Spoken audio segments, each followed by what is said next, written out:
Hi நண்பர்களே, வணக்கம். தந்தை வீடு மன்னிப்பு பாகம் 24. என் கதை பிடிச்சிருந்தா லைக் பண்ணுங்கள், கமெண்ட் பண்ணுங்கள், சப்ஸ்கிரைப் பண்ணிக்கோங்க. என் கதையை பற்றிய நிறை குறையெல்லாம் கமெண்ட் பாக்ஸில் போடுங்க. உங்களோட பேரை சொல்லிவிட்டு நான் கதை சொல்ல ஆரம்பிக்கணும்னு நினச்சிங்கன்னா உங்கள் பேரை கமெண்ட் பாக்ஸில் போட்டிங்கன்னா உங்கள் பேரை சொல்லிவிட்டு அதுக்கப்புறம் கதை சொல்ல ஆரம்பிக்கிறேன்.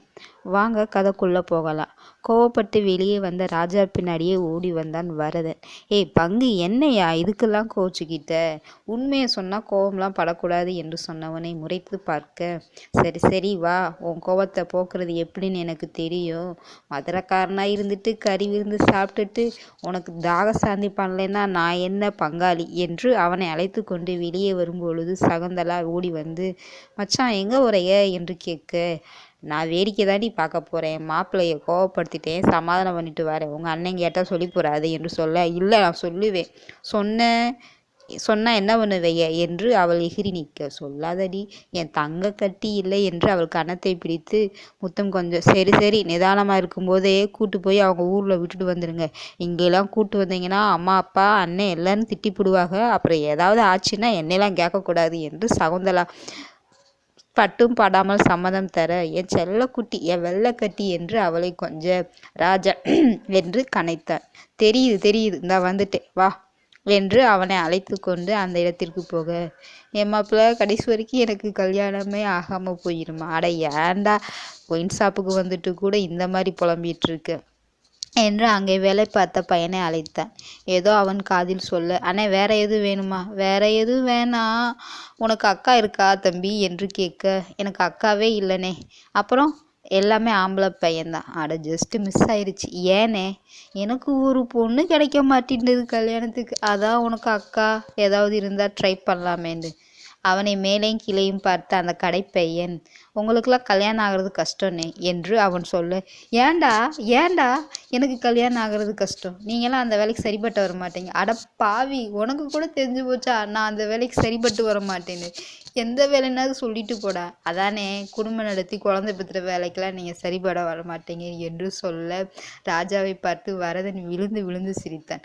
வந்த கோபத்திற்கு அவன் முன்னாடி இருந்த பாட்டிலை கடகடை என்று குடித்து விட்டு, ஏன் சோக கதையை கேளு தாய் குலமே என்று பாட, ஐயோ இவன் பாடினா ரொம்ப மோசமாக இருக்கு, ஏ தம்பி இவன் வாங்கி குடித்தானே அதை இன்னொரு தடவை எடுத்துகிட்டு வந்து கொடு என்று வரதன் சொல்ல, அந்த பையனும் ஓடி போய் அதை எடுத்து வந்து கொடுத்து விட்டு, ஏனே இவருக்கு இவ்வளோ சோகம் வாழ்க்கையில் என்று கேட்க, எப்பா கல்யாணம் ஆனவங்களுக்கு 1000 பிரச்சனை, ஆனால் கல்யாணம் ஆகாதவங்களுக்கு ஒரே பிரச்சனை, என்ன பிரச்சனைனே என்று அந்த குமாரன் கேட்க, அதாவது கல்யாணம் ஆகலைன்றதான் பிரச்சனை, பொண்ணு கிடைக்கலன்றதான் பிரச்சனை. அந்த நாய்க்கு தெரியல இதான் சொர்க்கம்னு சொல்லிட்டு கல்யாணம் ஆகாமல் கால் மேலே கால் போட்டுட்டு வரவங்க போகிறவங்களெல்லாம் சைட் அடிச்சுட்டு லந்து பண்ணிட்டு வாழ்கிறதா வாழ்க்கைன்னு தெரியாமல் கல்யாணம்னு சாவுறான்.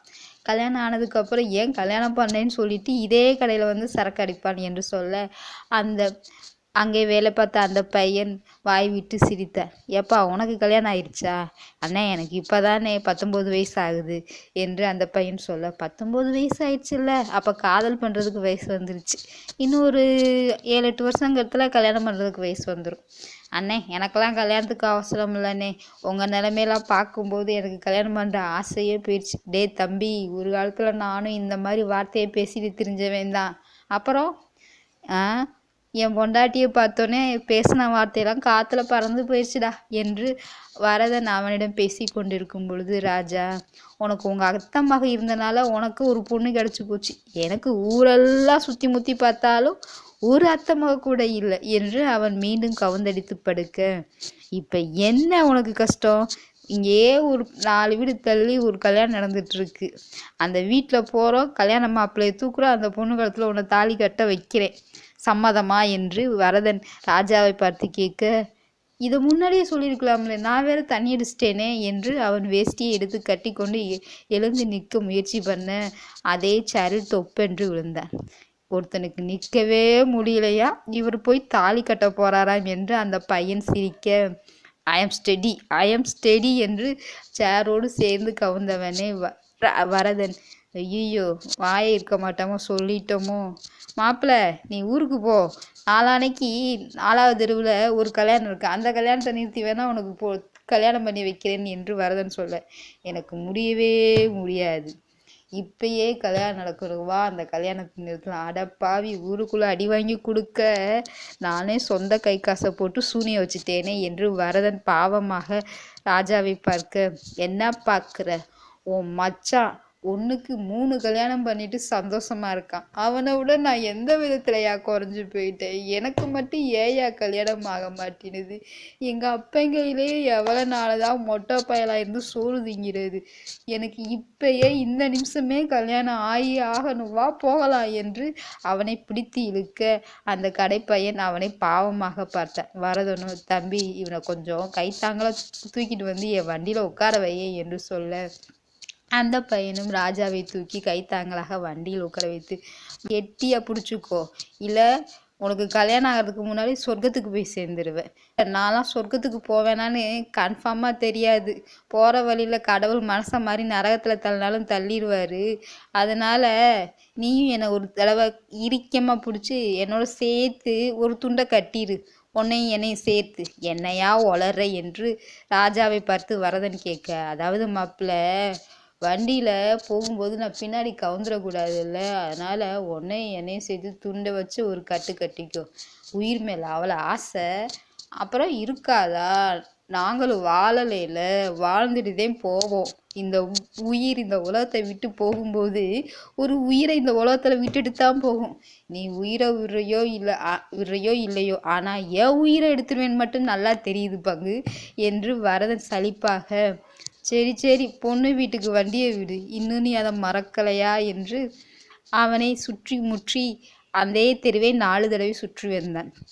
வீட்டுக்கு அழைத்து போக பயமாக இருந்தது. இந்த நிலையில் இவனை அழைத்து போய் அங்கே ஏதாவது சலம்பல் செய்து விட்டால் என்ன பண்ணுவது என்று பயத்திலேயே அவன் அதே தெருவை 4 முறை சுற்றி கொண்டிருக்கும் பொழுதே மயக்கத்தில் இருந்த ராஜா, இன்னுமா பொண்ணு வீடு வரல என்று கேட்க, பொண்ணு இப்போதான் பிறந்திருக்கு, பேர் வச்சு தொட்டியில் போட்டிருக்காங்க, இனி இன்னொரு தடவை மயக்கம் தெளிஞ்சு எந்திரிக்கும் முன்னாடி வயசுக்கு வந்துடும், இன்னொரு தடவை மயக்கம் தெளிஞ்சு எந்திரிக்கும் முன்னாடி பெரிய மனுஷியாகி சடங்கு வச்சிருவாங்க, இன்னொரு தடவை மயக்கம் தெளிஞ்சு எந்திரிக்கும் போது எனக்கு வயசாயிரும், அதுக்கு கல்யாணம் ஆயிரும் வேறங்கூட என்று ராஜா உளறலாக சொல்ல, இதுலலாம் தெளிவாக தான் இருக்கேன் மாப்பிள்ள, அந்த பொண்ணு வேற யாரையோ கல்யாணம் பண்ண போறேன்னு சொல்லிட்டு வீட்டை விட்டு ஓடிடுச்சாயா நம்ம வர்றதுக்கு முன்னாடி என்று அவன் குருட்டாம்போக்கில் அடித்து விட, அடி பாவி, நான் தாலியோட வருவேன்னு சொல்லிட்டு ஓடிட்டேயாடி, சரி சரி அப்படியே வீட்டுக்கு விடு, அப்பாடி வீட்டுக்கு விடுன்னு சொல்லிட்டான், கதிர் வீட்டில் விட்டுறவா, கதிர் வீட்டுக்கு போனா கதிர் அடிப்பாப்புல, அப்போ உங்க வீட்டுக்கு போனா எங்க அப்பா அடிப்பாப்புல, அப்போ எங்கே போவோம், உங்கள் வீட்டுக்கு விடு, என்னது எங்கள் வீட்டுக்கா என்று ராஜா ஆச்சரியப்பட, ஆமாம் மாப்பிள்ளை இல்லை பங்கு உங்கள் வீட்டுக்குள்ள வீடு, திண்ணையில் வீடு, நான் திண்ணையில் தூங்கிட்டு காலையில் எழுந்திரிச்சு சத்தம் போடாமல் எங்கள் ஊருக்கு போயிடுறேன், அப்பாடி இவனே ஒரு பிரச்சனைக்கு ஒரு வழியை சொல்லிட்டான், சலம்பல் பண்ணாமல் வரணும், சலம்பல்லாம் பண்ண மாட்டேன், இன்னைக்கு நான் இருக்கிற இடம் தெரியாமல் நான் எப்படி இருக்கிறேன்னு பாரு என்று அவனை அவர்கள் வீட்டிற்கு அழைத்து செல்லுமாறு உழம்பிக் கொண்டே இருக்கும் பொழுது வீடு வந்து சேர்ந்து விட்டது. சத்தம் போடாத, எல்லாம் தூங்குறாங்க.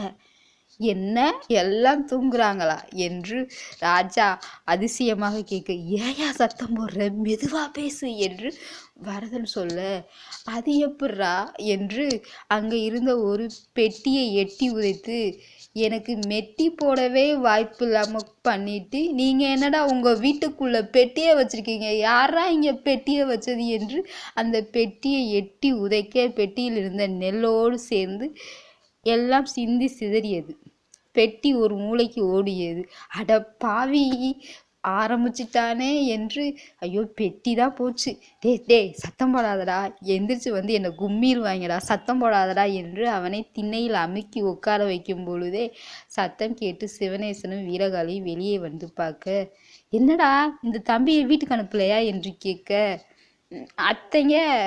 அத்தைங்க ஒரு நாள் ராத்திரி இங்கே தங்கிட்டு காலையில் யாருக்கும் சொல்லாமல் ஓடி போயிடுவாங்க, இன்னைக்கு ஒரு நாள் ராத்திரிக்கு நம்ம திண்ணையில் இடம் கொடுத்தீங்கன்னா போதும் என்று சொல்பவனை பார்த்து தலையில் அடித்து கொண்டு சிவனேசனும் வீரகாளியும் போய் தொலைங்க என்று சொல்லிவிட்டு உள்ளே சென்று விட்டார்கள். சகுந்தலா தாய் தகப்பனின் அரவம் கேட்டு வெளியே எட்டி பார்க்க சகு என்று ஆசையாக இழுத்த வரதனை பார்த்து, கொன்னுடுவேன், ஒழுங்கு அவன் கூட படு என்பது போல் கையை ஆட்டிவிட்டு சென்று விட்டார். இன்னைக்கு இந்த நாய் கூட தான் நமக்கு படுக்கையா என்று அவன் அருகில் படுத்திருக்கும் பொழுது உள்ளே கொடிமலரும் பாலமுருகனும் அருகில் அமர்ந்து உட்கார்ந்து ஒருவரை ஒருவர் பார்த்து கொண்டிருந்தார்கள். பாலமுருகனோ, கொடி மலரு, பக்கம் வாடா என்று அவள் கையை பிடிக்க அவளோ தள்ளி அமர்ந்து கொண்டாள். பக்க வர வெக்கமா என்றான் பாலமுருகன். அவனை வெளியெடுக்காமல் பார்த்திருந்தாள்.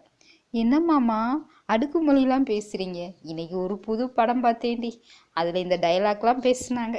எனக்கும் டைலாக் பேசணும்னு ஆசை வருது, ஆனா ஒரு ஞாபகம் கூட வர மாட்டேங்குது. அவன் என்னமோ வர்ணிச்சான் அவளோட காதலிய, ஆனா எனக்கு உன்னை வர்ணிக்கவே தெரியல. ஆனா உன்னை பிடிச்சிருக்கு. என்னை பார்த்தோன்னே விரிகிற இந்த கண்ணு பிடிச்சிருக்கு. என்னை பார்த்தோன்னே சிரிக்கிற இந்த வாய் பிடிச்சிருக்கு. அந்த வாய்க்குள்ள இருக்க அந்த முட்டு பல் பிடிச்சிருக்கு. அப்படியே கீழே இறங்கி வந்தேன்னா இந்த சங்கு கழுத்துல மின்ற இந்த மஞ்சள் தாலி ரொம்ப ரொம்ப ரொம்ப ரொம்ப பிடிச்சிருக்கு என்று அவள் தாலியில் கை வைத்தவுடன் அவள் அங்கத்தில் ஒரு மினுமினுப்பு ஏறியது. அதை கைகளாலே தடையுவேவன், நான் தொட்டனே இந்த உடம்புல ஜொலிக்கிற அழகை பார்க்கறது ரொம்ப பிடிச்சிருக்கு. அப்படியே கீழே இறங்கி என்று அவன் கையை கீழே இருக்கும் பொழுதே அவன் அரைக்கதவு படபடபடவென்று தட்டும் சத்தம் கேட்டது. யாரா இந்த நேரத்துல கரடி என்று அவன் மீண்டும் அவள் ஆடையில் கை வைக்க திரும்பவும் கதவு படபடபடவன் என்று தட்டும் சத்தம் கேட்டது. கோபத்தில் ஆத்திரமாக வந்து கதவை திறந்த பாலமுருகனை பார்த்து நின்றது என்னவோ ராஜாதான். அவன் பின்னாடி பம்பியவாறு நின்றது வரதனேதான். என்னடா பக்கி என்று அவன் கேட்க, நீ எப்படி 3 கல்யாணம் பண்ண? அடிங்க, அதை கேட்கறதுக்கு நேரம் இதுதானா? எனக்கு தெரியாது. உனக்கு எப்படி கல்யாணம் நடந்தது, அதுக்கப்புறம் எப்படி 2வது கல்யாணம் நடந்தது, அதுக்கப்புறம் எப்படி 3வது கல்யாணம் நடந்தது என்று அவன் ஆடிக்கொண்டே பேச இந்த கதையை காலையில சொல்றேன். இப்ப எனக்கு முக்கியமான வேலை இருக்கு. ஹலோ, மேரேஜ் பத்தி பேசி என் சந்தேகத்தை தீர்க்காம நீ உள்ள போகக்கூடாது. உன்னை விடமாட்டேன், நான் விடமாட்டேன் என்று பாலமுருகனை இறுக கட்டி கொண்டான் ராஜா. அப்படிங்க, என் பொண்டாட்டி கட்டிக்கிற வேண்டிய நேரத்துல நீ என்னட்ட வந்து கட்டிட்டு நிக்கிற என்று அவன் கோபமாக கத்து. ஹலோ, காதல் பாடம் எப்படி நடத்தினீங்கன்னு சொல்லுங்க, அதுக்கப்புறம் போய் கட்டில் பாடம் எப்படி நடத்த போறீங்கிறதையும் சொல்லுங்க. அதெல்லாம் சொன்னாதான் நான் உங்களை என் கைச்சிறையிலிருந்து விடுவிப்பேன். அடப்பாவி, நான் ரைமிங்கா பேச நினைச்சதை இவன் ரைமிங்கா பேசுறானே, போதையில கூட உனக்கு ரைமிங் வேண்டியிருக்கா என்று பாலமுருகன் அவனை பிடித்து தள்ள, நீ கதவை சாத்துனா திரும்ப தட்டிக்கிட்டே இருப்பேன் என்று சொல்பவனை பார்த்து ஆயாசமாக பக்கத்தில் இருந்த வரதனை ஓங்கி ஒரு அறை விட்டான். ஐயோ அம்மா, நான் இல்லை என்று அவன் அடியை வாங்கி கொண்டு பக்கத்து அறையில் போய் நின்று கொண்டான். சகு, என்னை வந்து காப்பாத்து, நான்லாம் இந்த ஆட்டைக்கு வரமாட்டேன். ராஜா என்னை தண்ணி அடிச்சா சலம்பல் பண்ணுன்னு தெரிஞ்சுக்கிட்டே நீ போய் அவருக்கு வாங்கி கொடுத்துருக்க. வாங்கி கொடுத்ததும் இல்லாம நம்ம வீட்டுக்கே கூட்டு வந்திருக்கு. இன்னைக்கு எனக்கு விடிய விடிய சிவராத்திரி தான். எங்க அண்ணனுக்கு ராத்திரி நினைச்சா நமக்கு சிவராத்திரியா போச்சு. இந்த பிள்ளை பூச்சியை கூடையே கட்டிட்டு சுத்தினேல இப்ப அடி வாங்கு என்பது போல் சகுந்தலா பார்க்க, நீ எல்லாம் ஒரு பொண்டாட்டியா? மாப்பிள்ள ராஜா, அந்த காதல் கதையை நான் சொல்றேன் என்று வரதன் வந்து இருக்க, உனக்கு தான் தெரியாதே, நீ எப்படி சொல்ல போற என்று அவனை பார்த்து அவன் சொல்ல, எனக்கு தெரிஞ்ச வரைக்கும் சொல்றேன், அவனை விட்டு தொலை. அவன் இருக்க குலகாண்ட நம்ம 2 பேர்த்தையும் கும்மாங்குத்து குத்திடுவியான். அப்புறம் மூஞ்சி மகரையோட வீடு போய் சேர மாட்டேன் நீனு. என் கதை பிடிச்சிருந்தா லைக் பண்ணுங்கள், கமெண்ட் பண்ணுங்கள், சப்ஸ்கிரைப் பண்ணுங்கள். நன்றி, வணக்கம்.